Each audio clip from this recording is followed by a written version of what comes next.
प्यार मिला मुझे तुमसे,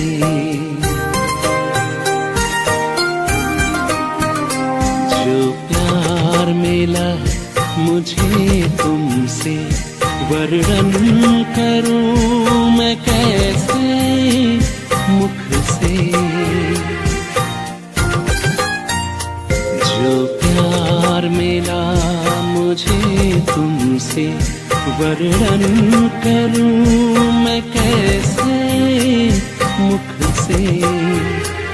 ये दिल जानता है बाबा, दिखता है जो नैनों के नूर से।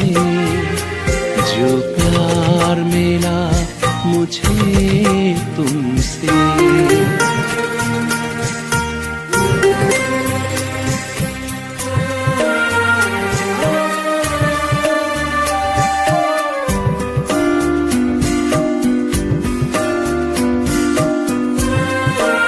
ओम शांति।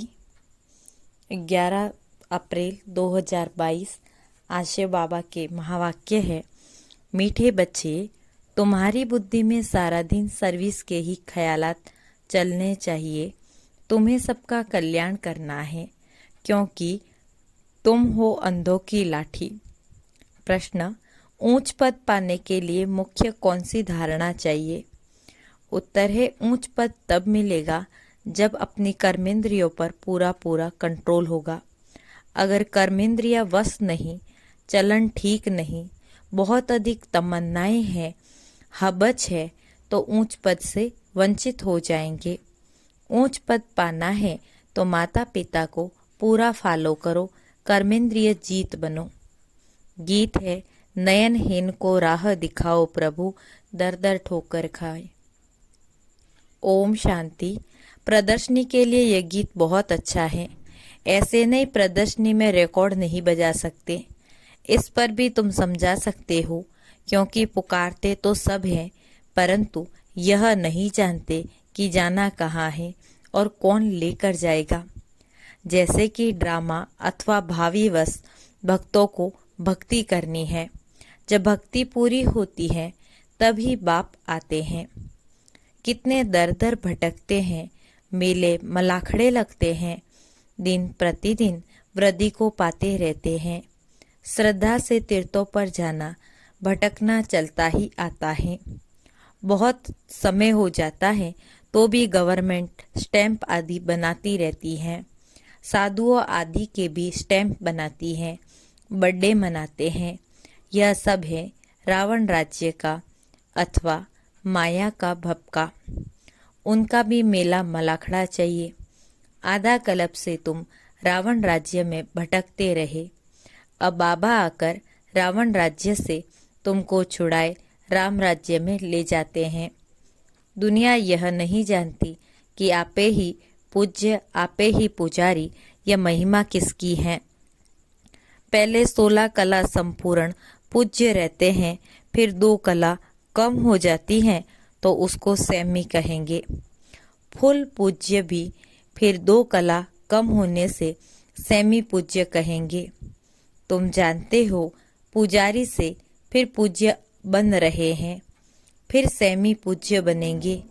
अब इस कलयुग के अंत में हमारा पुजारी पने का पाठ खत्म होता है। पूज्य बनाने के लिए बाबा को आना पड़ता है।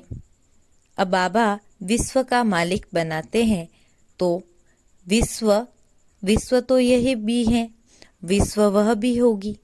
यहाँ मनुष्य बहुत थोड़े होते, एक धर्म होता, अनेक धर्म होने से भी हंगामा होता है।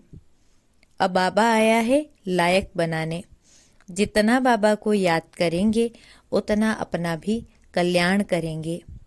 देखना है कि कल्याण करने का कितना शौक रहता है। जैसे आर्टिस्ट हैं, उनको ख्याल रहता ऐसे ऐसे चित्र बनाए जिससे मनुष्य अच्छी रीति समझ जाए। समझेंगे हम बेहद के बाप की सर्विस करते हैं। भारत को स्वर्ग बनाना है। प्रदर्शनी में देखो कितने ढेर आते हैं। तो प्रदर्शनी के ऐसे चित्र बनावे जो कोई भी मनुष्य समझ जाए कि यह चित्र एक्यूरेट रास्ता बताने वाला है। मेले मलाखड़े आदि जो होते हैं वह तो उसके आगे कुछ भी नहीं। आर्टिस्ट जो इस ज्ञान को समझते हैं उनकी बुद्धि में रहेगा ऐसे ऐसे चित्र बनाए जो बहुतों का कल्याण हो। रात दिन बुद्धि इस बात में लगी रहे। इन चीजों का बहुत शौक रहता है। मौत तो अचानक आता है। अगर जूती आदि की याद में रहे मौत आ गया तो जूती जैसा जन्म मिलेगा। यहाँ बाप कहते हैं देह सहित सबको भूलना है। यह भी तुम समझते हो कि बाप कौन है। कोई से पूछो आत्माओं को कि आत्माओं के बाप को जानते हो? कहते हैं नहीं।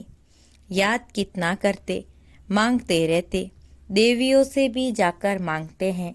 देवी की पूजा की और कुछ मिल गया तो बस उन पर कुर्बान हो जाते। फिर पुजारी को भी पकड़ लेते, वह भी आशीर्वाद आदि करते हैं। कितनी अंधश्रद्धा है। तो ऐसे ऐसे गीतों पर प्रदर्शनी में भी समझा सकते हो। यह प्रदर्शनी तो गांव गांव में जाएगी। बाप गरीब निवाज हैं, उन्हों को जोर से उठाना है। साहूकार तो कोटों में कोई निकलेगा। प्रजा तो ढेर है। यहाँ तो मनुष्य से देवता बनना है। बाप से वर्षा मिलता है। पहले पहले तो बाप को जानना चाहिए कि वह हमको पढ़ाते हैं। इस समय मनुष्य कितने पत्थर बुद्धि है। देखते भी हैं, इतने सेंटर पर आते हैं, सबको निश्चय है बाप टीचर सतगुरु हैं, यह भी समझते नहीं है। एक दूसरा गीत भी है कि इस पाप की दुनिया से कहीं दूर ले चलो, वह भी अच्छा है। यह पाप की दुनिया तो है ही। भगवानोवाच यह आसुरी संप्रदाय हैं, मैं इनको देवी संप्रदाय बनाता हूँ। फिर मनुष्यों की कमेटियां आदि यह कार्य कैसे कर सकती? यहाँ तो सारी बात ही बुद्धि की है। भगवान कहते हैं तुम पतित हो, तुमको भविष्य के लिए पावन सुदेवता बनाता हूँ। इस समय सभी पतित हैं। पतित अक्सर विकार पर हैं। सतयुग में वाइसलेस वर्ल्ड थी, यह है विशेष वर्ल्ड। कृष्ण को 16,108 रानियां दे दी, यह भी ड्रामा में नूंद है। जो भी शास्त्र बनाए हुए हैं उसमें ग्लानि कर दी। बाबा जो स्वर्ग बनाते हैं उसके लिए भी क्या क्या कहते। अभी तुम जानते हो बाबा हमको कितना ऊंच बनाते हैं, कितनी अच्छी शिक्षा देते हैं। सच्चा सच्चा सत्संग यह है, बाकी सब है झूठ संग। ऐसे को फिर परमपिता परमात्मा आकर विश्व का मालिक बनाते हैं। बाप समझाते हैं बच्चे तुमको अब अंधों की लाठी बनना है। जो खुद ही सजे नहीं वह फिर औरों को लाठी क्या बनाएंगे। भले करके ज्ञान का विनाश नहीं होता। एक बारी माँ बाप कहा तो कुछ न कुछ मिलना चाहिए, परंतु नंबरवार पद तो है ना। चलने से भी कुछ मालूम पड़ जाता, फिर भी पुरुषार्थ कराया जाता है। ऐसे नहीं जो मिला सो ठीक। पुरुषार्थ से प्रारब्ध मिलती है, बिगर पुरुषार्थ तो पानी भी न मिले। इसको कर्म क्षेत्र कहा जाता है। यहाँ कर्म बिगर मनुष्य रह न सके। कर्म संन्यास अक्सर ही रॉन्ग है। बहुत हट करते, पानी पर आग पर चलना सीखते, परंतु फायदा क्या मिला। मुफ्त आयु गंवाते हैं। भक्ति की जाती है रावण के दुख से छूटने के लिए। छूटकर फिर वापस जाना है, इसलिए सब याद करते कि हम मुक्ति धाम में जाए अथवा सुख धाम में जाए। दोनों ही पास्ट हो गए हैं। भारत सुख धाम था, अब नरक है तो नरकवासी कहेंगे ना। तुम खुद कहते हो फलाना स्वर्गवासी हुआ, अच्छा, तुम तो नरक में हो ना। हेवन के अगेंस्ट हेल है, बाकी वह तो शांति धाम है। बड़े बड़े लोग इतना भी समझते नहीं, अपने को आपे ही सिद्ध करते हम हेल में हैं, अर्थात नरक में हैं। बड़ी युक्ति से सिद्ध करके बताना है। यह प्रदर्शनी बहुत काम कर दिखाएगी। इस समय मनुष्य कितने पाप करते। स्वर्ग में ऐसी बातें नहीं होती, वहां तो प्रारब्ध है। तुम फिर से अब स्वर्ग में चलते हो। तुम कहेंगे अनेक बार इस विश्व के हम मालिक बने हैं, फिर अब बन रहे हैं। दुनिया में किसी को भी यह पता नहीं है। तुम्हारे में भी कोई समझते हैं इस खेल को कोई छूट नहीं सकता। मोक्ष भी मनुष्य तब चाहते हैं जब दुखी होते। बाबा तो कहते हैं अच्छी रीति पुरुषार्थ करो, माँ बाप को फॉलो करो तो अच्छा पद पाएंगे। अपनी चलन को सुधारो। बाप तो राय देते हैं, फिर उस पर क्यों नहीं चलते हो। जास्ती तमन्नाएं नहीं रखनी चाहिए। यज्ञ से जो मिले सो खाना है। हबच है, कर्मेंद्रिया वश में नहीं है तो पद भी ऊंचा नहीं पा सकते। तो ऐसे ऐसे गीत प्रदर्शनी में बजाए उस पर तुम समझा सकते हो। तुम हो शिव बाबा के परिवार। शिव बाबा के ऊपर तो कोई है नहीं और सबके ऊपर तो कोई न कोई निकलेंगे। 84 जन्म में दादा बाबा भी 84 जन्म लेते और दादा भी 84 मिलते, बाबा भी 84 मिलते। शिव बाबा है रचता, अब नई रचना रच रहे हैं, अर्थात पुराने को नया बनाते हैं। तुम जानते हो हम सांवरे से गोरा बनते हैं। स्वर्ग में श्री कृष्ण है नंबर 1, फिर लास्ट में उनका जन्म है, फिर यहाँ पहला नंबर बनता है। पूरे 84 जन्म श्री कृष्ण ने लिए हैं। सूर्यवंशी देवी संप्रदाय ने पूरे 84 जन्म लिए। शिव बाबा कहते हैं जो श्री कृष्ण पहला नंबर था, उनके ही अंतिम जन्म में प्रवेश कर फिर उनको श्री कृष्ण बनाता हूँ। अच्छा, मीठे मीठे सिकिलदे बच्चों प्रति माता पिता बाप दादा का याद प्यार और गुड मॉर्निंग। रूहानी बाप की रूहानी बच्चों को नमस्ते।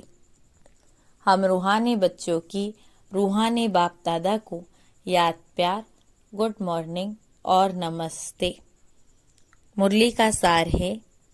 पहली पॉइंट, कोई भी विनाशी तमन्नाएं नहीं रखनी है। अपना और सर्व का कल्याण करना है। दूसरा, देह सहित सब कुछ भूल वापस घर चलना है। इसीलिए चेक करना है बुद्धि कहीं पर भी अटकी हुई न हो। वरदान, नेचुरल अटेंशन को अपनी नेचर बनाने वाले स्मृति स्वरूप भव। सेना में जो सैनिक होते हैं वह कभी भी अलबेले नहीं रहते, सदा अटेंशन में अलर्ट रहते हैं। आप भी पांडव सेना हो, इसमें जरा भी अलबेलापन न हो। अटेंशन एक नेचुरल विधि बन जाए। कई अटेंशन का भी टेंशन रखते हैं, लेकिन टेंशन की लाइफ सदा नहीं चल सकती। इसीलिए नेचुरल अटेंशन अपनी नेचर बनाओ। अटेंशन रखने से स्वतः स्मृति स्वरूप बन जाएंगे। विस्मृति की आदत छूट जाएगी। स्लोगन, स्वयं टीचर बनो तो सर्व कमजोरियां स्वतः समाप्त हो जाएगी। स्वयं टीचर बनो तो सर्व कमजोरियां स्वतः समाप्त हो जाएगी। मातेश्वरी जी के अनमोल महावाक्य। पहला, याद का ताल्लुक है ज्ञान से। ज्ञान के बिना याद यथार्थ नहीं रह सकती। पहले पहले मनुष्य को अपनी सुखी जीवन बनाने के लिए कौन सी मुख्य पॉइंट बुद्धि में रखनी है? पहले तो ये मुख्य बात समझनी है कि जिस परमात्मा बाप की हम संतान हैं, उस बाप की याद में हर समय श्वासोश्वास उपस्थित रहे। उस अभ्यास में रहने की पूर्ण रीति से कोशिश करनी है। अपनी श्वासोश्वास का मतलब है लगातार बुद्धि योग लगा रहे, जिसको निरंतर योग अटूट अजपाजाप याद कहते हैं। यह कोई मुख से जपने वाली याद नहीं है और न ही कोई मूर्ति सामने रख उसका ध्यान करना है, परंतु यह बुद्धि योग द्वारा याद करने की बात है। अब वो याद भी निरंतर तब रह सकेगी जब परमात्मा का परिचय हो, तभी ध्यान पूर्ण लग सकेगा। परंतु परमात्मा तो गीता में साफ कहते हैं, न मैं ध्यान से न मैं जप से मिलता हूँ और न मेरी सूरत को सामने रख उसका ध्यान करना है, परंतु ज्ञान योग द्वारा परमात्मा को पाना है। इसलिए पहले चाहिए ज्ञान। ज्ञान के बिगर याद कायम रह नहीं सकेगी। याद का ताल्लुक है ज्ञान से। अब ज्ञान से चाहे मन से कल्पना करे व बैठकर दर्शन करे, अगर उस देखी हुई चीज का भी पहले ज्ञान होगा तभी योग और ध्यान ठीक लग सकता है। इसीलिए परमात्मा कहते हैं, मैं कौन हूँ, मेरे साथ कैसे योग लगाना है, उसका भी ज्ञान चाहिए। ज्ञान के लिए फिर पहले संग चाहिए। अब यह सब ज्ञान की पॉइंट बुद्धि में रखनी है, तभी योग ठीक लग सकेगा। दूसरा पॉइंट, सृष्टि की आदि कैसे होगी। मनुष्य पूछते हैं कि परमात्मा ने सृष्टि कैसे रची, आदि में कौन सा मनुष्य रचा। अब उनका नाम रूप समझना चाहते हैं। अब उस पर उन्हों को समझाया जाता है कि परमात्मा ने सृष्टि के आदि ब्रह्मा तन से की। पहला आदमी ब्रह्मा रचा, तो जिस परमात्मा ने सृष्टि की आदि की, अवश्य परमात्मा ने भी इस सृष्टि में अपना पाठ बजाया। परमात्मा ने कैसे पाठ बजाया? पहले तो परमात्मा ने सृष्टि को रचा, उसमें भी पहले ब्रह्मा को रचा, तो गोया पहले ब्रह्मा की आत्मा पवित्र हुई, वही जाकर श्री कृष्ण बनी। उसी तन द्वारा फिर देवी देवताओं की सृष्टि की स्थापना की। तो देवी सृष्टि की रचना ब्रह्मा के तन द्वारा कराई, तो देवी देवताओं का आदि पिता ठहरा ब्रह्मा। ब्रह्मा सो कृष्ण बनता, वही श्री कृष्ण का फिर अंत का जन्म ब्रह्मा है। अब ऐसे ही सृष्टि का नियम चलता आता है। अब वही आत्मा सुख का पाठ पूरा कर दुख के पाठ में आती है, तो रजो तमो अवस्था पास कर फिर शूद्र से ब्राह्मण बनती है। तो हम हैं ब्रह्मावंशी सो शिववंशी सच्चे ब्राह्मण। अब ब्रह्मावंशी उसको कहा जाता है जो ब्रह्मा के तन द्वारा अविनाशी ज्ञान रतन लेकर पवित्र बनते हैं। तीसरी पॉइंट है ओम शब्द का यथार्थ अर्थ। जब हम ओम शांति कहते हैं तो पहले पहले ओम शब्द के अर्थ को पूर्ण रीति समझना है। अगर कोई से पूछा जाए ओम का अर्थ क्या है, तो वो लोग ओम का अर्थ बहुत लंबा चौड़ा सुनाते। ओम का अर्थ ओमकार बड़े आवाज से सुनाते। इस ओम पर भी लंबा चौड़ा शास्त्र बना देते, परंतु वास्तव में ओम का अर्थ कोई लंबा चौड़ा नहीं है। अपने को तो स्वयं परमात्मा ओम का अर्थ बहुत सरल और सहज समझाते। ओम का अर्थ है मैं आत्मा हूँ, मेरा असली धर्म शांत स्वरूप है। अब इस ओम के अर्थ में उपस्थित रहना है, तो ओम का अर्थ है मैं आत्मा परमात्मा की संतान हूँ। मुख्य बात यह हुई कि ओम के अर्थ में सिर्फ टिकना है, बाकी मुख से ओम का उच्चारण करने की जरूरत नहीं है। यह तो बुद्धि में निश्चय रखकर चलना है। ओम का जो अर्थ है उस स्वरूप में स्थित रहना है। बाकी वह लोग भल ओम का अर्थ सुनाते हैं, मगर उस स्वरूप में स्थित नहीं रहते। हम तो ओम का स्वरूप जानते हैं, तब ही उस स्वरूप में स्थित होते हैं। हम यह भी जानते हैं कि परमात्मा बीज रूप है और बीज रूप परमात्मा ने इस सारे झाड़ को कैसे रचा हुआ है, उसकी सारी नॉलेज हमें अभी मिल रही है। अच्छा।